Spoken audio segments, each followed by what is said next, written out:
سردار رمیش سنگھ اروڑہ 11 اکتوبر 1979 کو پاکستان میں پیدا ہوئے۔ وہ ایک پاکستانی سیاستدان اور سماجی کارکن ہیں۔ وہ پاکستان میں سکھوں کے حقوق کے علمبردار ہیں۔ انہیں کرتارپور صاحب کوریڈور کے لیے بڑے پیمانے پر سفیر مقرر کیا گیا۔ وہ پنجاب پاکستان کے صوبائی وزیر کے عہدے پر فائز ہونے والے پہلے سکھ ہیں۔ وہ اس وقت پاکستان سکھ گردوارہ پربندھک کمیٹی کے صدر ہیں۔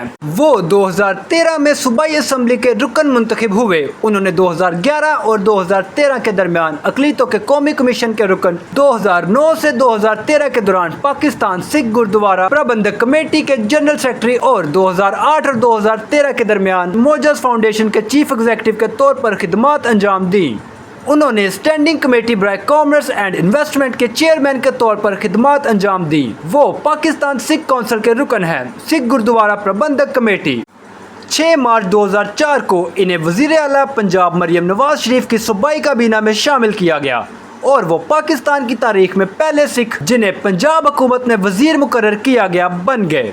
انہوں نے اپنے ابتدائی کیریئر کے دوران پاکستان پاورٹی ایلیویشن فنڈ میں کام کیا اور غربت کے خاتمے اور کمیونٹی کو بااختیار بنانے کے پروگراموں کے ذریعے پاکستان بھر میں سب سے زیادہ کمزور کمیونٹیز کی مدد کی۔ رمیش سنگھ اروڑہ نے 2005 میں جسپریت کور اروڑہ سے شادی کی۔ معلومات کا قابل اعتماد ذریعہ CRC، جڑے رہیں CRC کے ساتھ۔